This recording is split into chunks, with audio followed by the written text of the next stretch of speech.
Y bien, estamos ahora con Jorge Morelli, que es periodista y analista, y con Juan Cheput, que es también analista y dirigente de Perú Posible.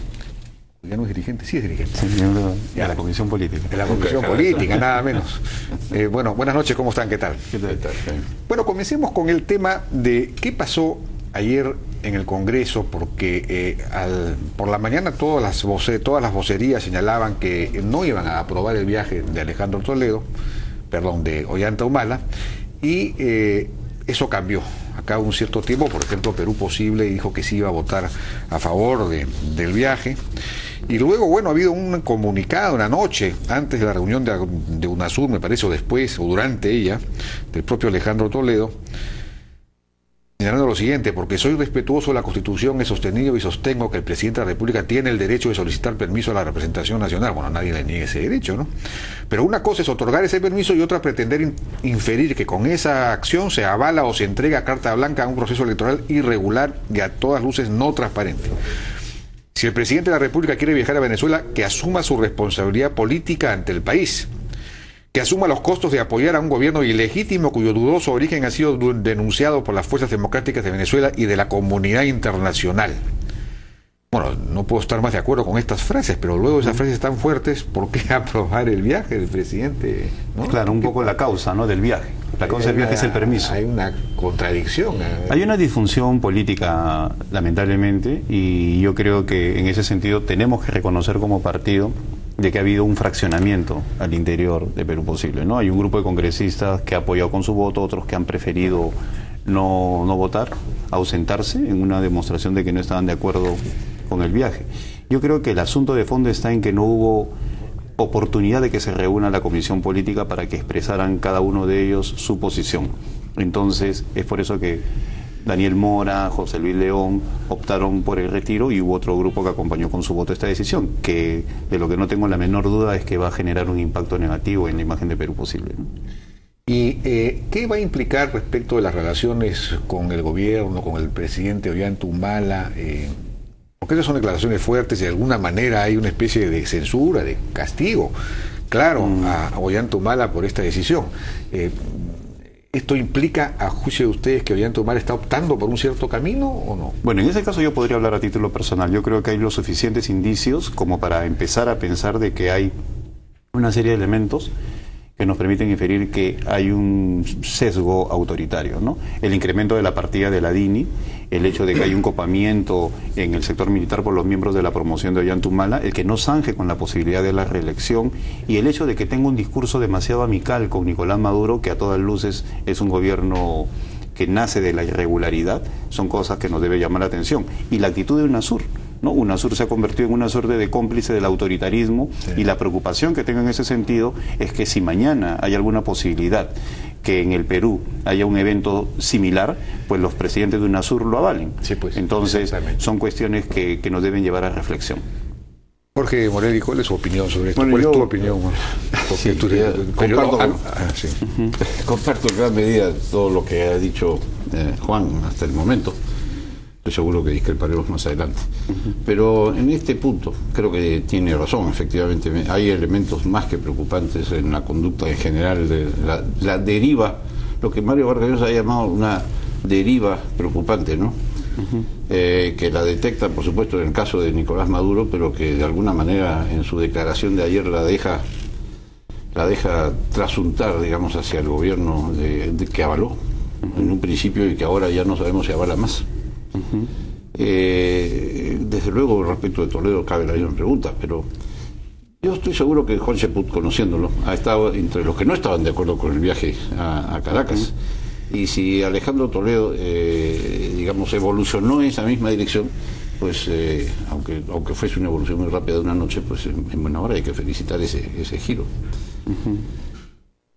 Los elementos preocupantes en las democracias están a la orden del día. No solamente es el caso de Nicolás Maduro, de Venezuela, y los indicios alarmantes que hay acá, que incluye también el tema de los puertos, el tema de Petroperú, el tema de la falta de decisión en los asuntos mineros.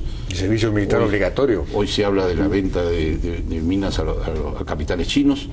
Estos son indicios que hay que mirar con cuidado. pero una noticia que me ha alarmado muchísimo hoy día viene de Buenos Aires. Hay el editorial del Comercio de hoy está dedicado, se llama El autogolpe de Cristina. El editorial del Comercio argumenta hoy que está en marcha un autogolpe en la Argentina. ¿Cómo se instrumenta esto?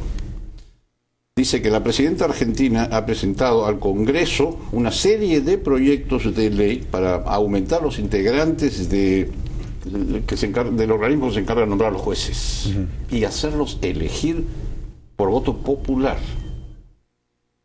El Comercio concluye que lo que está haciendo el gobierno de la señora Kirchner es un ataque contra la idea de los contrapesos entre sí, de la idea de los contrapesos dentro del gobierno, de los equilibrios de poderes. Y que la única diferencia es que no está usando la fuerza militar, porque eso ya no se puede hacer, dice, sino que está usando la opción legal, la mayoría del Congreso, para un golpe de Estado, que podría haber empezado el último acto de un nuevo gobierno latinoamericano en el camino de convertirse en una dictadura. Claro, ya no hay golpes militares tradicionales, los golpes ahora son no tradicionales. Y hay de varios tipos. El golpe parlamentario no tradicional es uno. Pues generalmente viene acompañado del cacerolazo, ¿no? De la gente en la calle. Pero hoy día ha estado la gente en la calle masivamente en Buenos Aires, solo que en contra del gobierno. Mientras el Congreso cocina donde el gobierno tiene mayoría, cocina este es que golpe. Las autocracias se han perfeccionado, ¿no? Exacto. Entonces, todo el sentido autocrático ya ha encontrado en el copamiento de las instituciones, en el hostigamiento a la opinión pública y en la complicidad del sector internacional una especie de modelo que se está repitiendo. Cuando vemos que nosotros avalamos a Nicolás Maduro con su presencia acá y con toda una serie de presidentes que no lo cuestiona, cuando Cristina Kirchner desde hace tiempo viene actuando de manera autoritaria contra la prensa, tiene una nula oposición, cuando vemos inclusive los embates de Rafael Correa, que hoy ya se volvió a reelegir, cambiando la Constitución, teniendo amplia mayoría en el Congreso, lo que pasa con Nicaragua, entonces vemos de que el modelo se ha dispersado y exitosamente. Entonces es por eso necesario que en nuestro país estemos alertas ante cualquier viso de similitud, porque si empiezan... A mí me llamó, por si acaso, Jorge, la atención el tema de las declaraciones de los presidentes salientes del Tribunal Constitucional del Jurado Nacional de Elecciones, en el sentido que puede ir a una elección la señora Nadine Heredia, ¿no? Y la clase política asumió las declaraciones sin mayor cuestionamiento. Si a eso le agregamos que no hay un zanjamiento del presidente, este tema de UNASUR, que permanentemente avala este tipo de comportamientos, esta suerte de indiferencia latinoamericana respecto a comportamientos autoritarios, pues es mayor la posibilidad de que exista en nuestro país un fenómeno similar ante el cual tenemos que estar alertas. Bueno, tenemos que ir a una pausa, si me permiten. Regresamos. 10, un número que cambió el deporte. Nuevo BlackBerry Z10, perfecto balance entre belleza y movimiento. Ambientes para compartir en familia, solo por pocos días. Hasta 50% de descuento en miles de comedores. Y ahora o nunca, comedor Eco a solo 799 soles.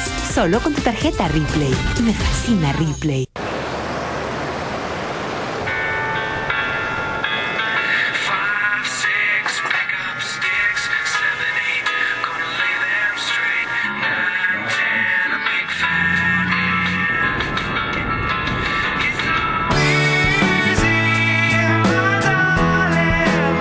Bienvenido.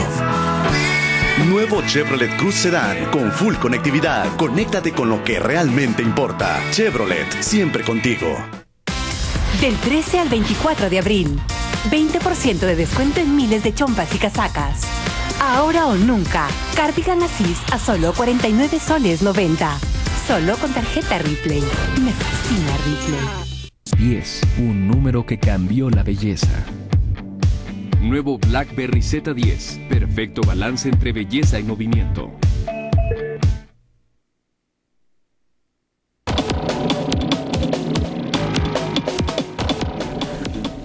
Bueno, seguimos conversando entonces con Jorge Morelli y Juan Cheput. Un evento, algo que ha ocurrido en este episodio, es que Ollanta Humala ha desobedecido, digamos, a Mario Vargas Llosa, ¿no? porque Mario Vargas Llosa emitió ayer una declaración desde Río de Janeiro, exhortando a los presidentes que iban a reunirse en ese momento en UNASUR a que no avalaran esta elección, a que solicitaran un recuento y indicando, solicitando, exhortando a Ollanta que no viaje. No recuerdo exactamente las palabras. Bueno, Ollanta Humala lo ha desobedecido. Esta es la primera ruptura, digamos, aquí podría haber una ruptura de relaciones. Bueno, tal vez por eso Álvaro Vargas Llosa hoy día en la mañana ha sido fuerte en sus declaraciones en relación a la posición del gobierno y a la misma actitud de Nicolás Maduro. Mientras la carta de Mario Vargas Llosa es cordial, planteando una exigencia pero de manera muy cordial, hoy día Álvaro ha sido absolutamente drástico, ¿no?, en el señalamiento. Puedo decir, ha dicho, el presidente Humala hasta ahora ha respetado la democracia, pero nosotros no podemos dar por sentado que siempre será así. Y aún más, ha llamado al gobierno de Nicolás Maduro como ilegítimo y por otro lado ha dicho de que le parece muy mal que UNASUR se comporte con este nivel de complicidad. Entonces, yo creo que ahí podría empezar un quiebre en relación a lo que venía a ser hasta estos momentos la actitud de Mario Vargas Llosa y del mismo Alejandro Toledo, ¿no?, en relación al comportamiento de Ollanta Humala. Sobre Vargas Llosa, eso se veía venir. En una ocasión anterior bromeamos preguntando, bueno, Vargas Llosa dijo en las elecciones que Keiko era una amenaza para la democracia y luego resulta, ¿no es cierto?, que creó a este personaje de ficción literaria llamado La Hoja de Ruta. Y la criatura se ha puesto a cocinar la revolución conyugal. Entonces yo preguntaba, ¿y ahora qué hacemos, Mario? Mira, claro, lo que pasa es que los planes autoritarios nunca son evidentes, ¿no?, y siempre vienen debajo de la mesa. Entonces yo creo que ha habido mucho de ingenuidad en todos aquellos que de una u otra forma apoyaron lo que podría constituirse en algún momento un regreso a las fuentes, que es lo que podríamos estar viendo ahora. Comentábamos hace un instante de que en estos momentos es muy peruano, ¿no?, ser reactivo y no preventivo, cuando las señales de alertas que permiten casualmente que no se consagre una situación negativa como podría ser la reelección indefinida del señor Ollanta Humala, es señalar qué cosas podrían estar pasando ya para llevarnos a esa situación. Tú has dicho, Juan, perdóname Jaime un instante, una pregunta. Me parece que tú muy tempranamente dijiste que tú eras de la idea de que Perú Posible no debía en ninguna instancia avalar la candidatura supuesta de Nadine Heredia, e incluso creo que no simpatizabas tampoco con la idea de que Perú Posible se acercara a ser aliado del gobierno. Claro, que la relación terminaba en el proceso electoral, ¿no?, y a partir de ahí teníamos que pasar a formar una franca oposición, porque estoy convencido que las oposiciones fortalecen a la democracia desde el momento que hay un contrapeso de opinión. Pero uno de los problemas que tenemos hoy en el Perú es que la inexistencia de una oposición consistente permite que el señor Ollanta Humala avance permanentemente en una serie de situaciones que verdaderamente están complicando ya la propia democracia. Lo que hemos mencionado hace un instante, la situación con el ejército, el incremento del presupuesto en la DINI, la forma como él trata a su propio partido, cómo se cobija en el mismo ejército a través de los gobernadores y los tenientes gobernadores, son señales preocupantes. Y si a eso le agregamos el ropaje internacional, pues ¿qué importa Mario Vargas Llosa y Alejandro Toledo? Entonces, el avance es algo que tiene que cuestionarse para que de esa manera se pueda evitar algún tipo de desenlace negativo, ¿no? Ahora, el presidente del Consejo de Ministros ha salido a desmentir tajantemente que vaya a haber una postulación de Nadine Heredia. Se supone que él es el vocero político del gobierno. Si ha dicho algo así tan claramente es porque lo ha conversado, evidentemente, con Ollanta Humala o con Nadine Heredia. Pero claro, ni Ollanta Humala ni Nadine Heredia lo han dicho por su cuenta, ¿no? Es decir, faltaría que alguno de ellos dos por lo menos lo digan también para que la cosa quede clara. Ahora, es mejor que este asunto se plantee 3 años antes, como decía Morelia antes, por lo menos en la pausa, que faltando un año, ¿no? Porque ahora por lo menos hay... Y ahí quizás, bueno, esto ya fue señalado por varios, pero quien ha, digamos, destapado realmente el asunto fue Alan García, ¿no? Al hablar de la reelección conyugal, una frase muy descriptiva. Claro, puede haber salido Alan García magullado de todo este enfrentamiento, pero ha logrado desnudar, digamos, lo que podría estar anidando el gobierno. Mira, si la clase política está en la obligación de suponer que la intención es esa, porque para eso es la vida política. Ahora, si esa no es la intención, entonces han cometido un gravísimo error, y si lo fuera también, porque han llevado este tema, que en todo caso pudo plantearse del 2015 al 2013, y entonces de pronto el suflé se ha desinflado. Pero tú piensas que sean tan maquiavélicos. Mira, cuando yo he escuchado a algunas personas indicar de que este anticipo de la elección de o de la posibilidad de la reelección de Ollantumala a través de su esposa, la reelección conyugal, tiene que ver con un efecto distractivo para sacarnos de la ausencia total de reformas, yo creo que se está llegando también a un extremo. Yo sí creo que hay un propósito reeleccionista, no sé cómo, pero lo hay. Porque de lo contrario no vendría acompañado de toda esta serie de acciones, inclusive las declaraciones del día de hoy del presidente en Venezuela me parecen verdaderamente lamentables, indicando que la reunión de UNASUR lo que busca es la paz y no cuestiona el discurso de Maduro antes de subirse al avión y en el proceso de asumir la investidura como presidente. Entonces nos coloca avalando a un gobierno que indiscutiblemente tiene todo el propósito de UNASUR dijo es fortalecer la democracia en Venezuela. Pero por favor, sería fortalecer la autocracia, ¿no? Exacto. Porque para él, para Ollantumala, lo que está ocurriendo en Venezuela es democracia. Esa es una cosa. Sí, eso es lo que preocupan las definiciones. Ahora, hablando de eso, llama mucho la atención la posición de las gentes de izquierda en relación a este asunto, ¿no?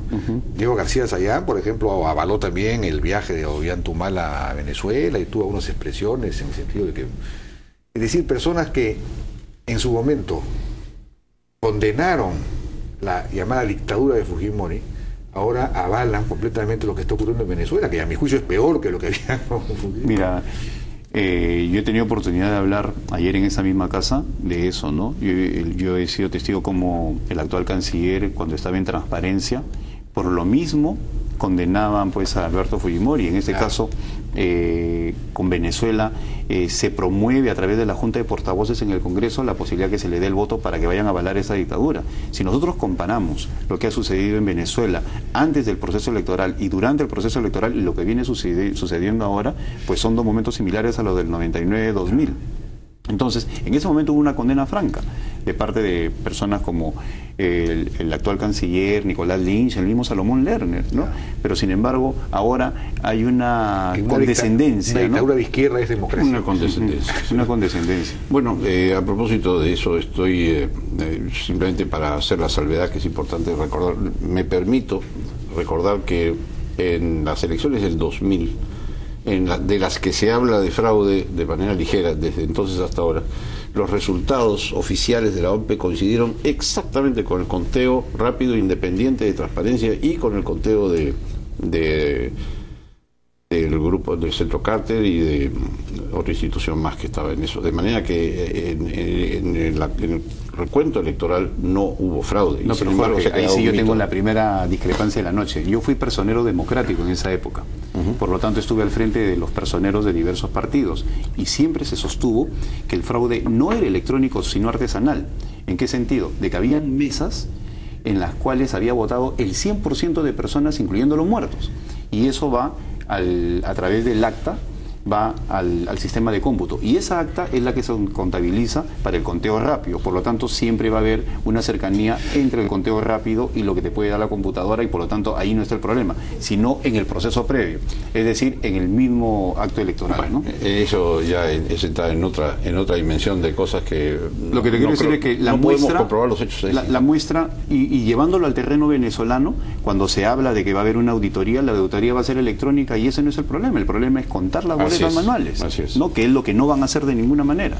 Pero además, desde el punto de vista sustancial, el régimen que existe ahí, bueno, ¿cuál es la diferencia con el que había en los últimos 2 años, por lo menos, de Fujimori?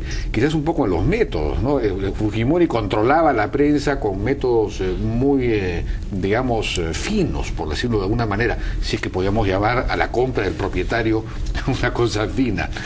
En el caso de Venezuela, simplemente o cierran el medio o lo compran es decir, obligan al propietario a vender, ¿no? Como el caso de Globovisión que acaba de ocurrir. RCTV fue cerrado. Entonces es un método un poco más burdo, pero el resultado es el mismo. Es decir, el señor Maduro pudo hablar no sé cuántas horas durante la campaña, y Capriles, digamos, 23 minutos, creo. Y solo en señal cerrada. Y solo en señal cerrada. Y la señal abierta. Cosa que no fue así acá en los años 90. Había una cierta... entonces, no sé, es decir, hay una doble vara en este asunto, ¿no? La gente de la izquierda acá está somos demócratas precarios, como decía Eduardo Darchan, ¿no? Creo que podríamos discutir mucho tiempo y vamos a tener que hacerlo en algún momento todavía respecto de si la cancha estaba nivelada o no, si en el caso de Venezuela, o si lo estuvo en las elecciones del 2000. Yo no puedo sino dar cuenta de lo que a mí me consta. Y en lo que a mí se refiere, en el programa de televisión que hacía yo entonces, Transparencia publicó unos gráficos de los cuales resultaba que la distribución del tiempo del programa que yo hacía era perfectamente equitativa entre todos los grupos políticos. Esos gráficos están en la página web de Transparencia para quien quiera verlos. No voy a dar, por supuesto, explicaciones respecto a la... Claro, pero todos los canales cerraron los programas políticos, no habían programas políticos, acuérdate. Sí, es verdad. Entonces, bueno, ya nos ha ganado el tiempo, ¿no es cierto? No, pero simplemente para decir algo. Es bien preocupante la situación o la actitud de los presidentes latinoamericanos desde el 8 de marzo, cuando inconstitucionalmente asume Nicolás Maduro en lugar de Diosdado Cabello. Entonces no se resume en simplemente la reunión de UNASUR de anoche, en la cual apoyan a Nicolás Maduro, sino en la indiferencia latinoamericana ante un golpe de Estado constitucional que empezó el 8 de marzo. Entonces, la situación de estos presidentes en relación a lo que podría pasar en el Perú es preocupante, ¿no? Porque a los hechos que mencionaste hace un rato hay que agregar el ropaje internacional. Perú en el año 2000 gozó del apoyo internacional. ¿Para qué? Para en este proceso de descubrir el fraude de Alberto Fujimori. Pero en este momento no se tendría ese apoyo si es que sucede una situación similar. Pues tendríamos a todos los presidentes diciendo, avalando una situación... O sea, la cancha no está nivelada ahora tampoco, y no solamente en las elecciones venezolanas, sino en el panorama general de la democracia latinoamericana. En todo caso, yo me alegro que Juan sea el inspirador, me parece, de las declaraciones de Toledo, en el sentido de que apoyar o avalar esa democracia dudosa de Venezuela, pues es una cosa que no es aceptable. ¿Fuiste tú el inspirador de eso? No, no sé. Bueno, yo les agradezco, estamos allá en confesiones. Muchísimas gracias a Jorge Morelli y Jorge Put por esta conversación tan ilustrativa. Vamos a una pausa, regresamos ahora con Eduardo Gotuso, un médico, científico, investigador de primer nivel que ha ganado un gran premio, el premio SLIM, por su labor de investigación. Regresamos.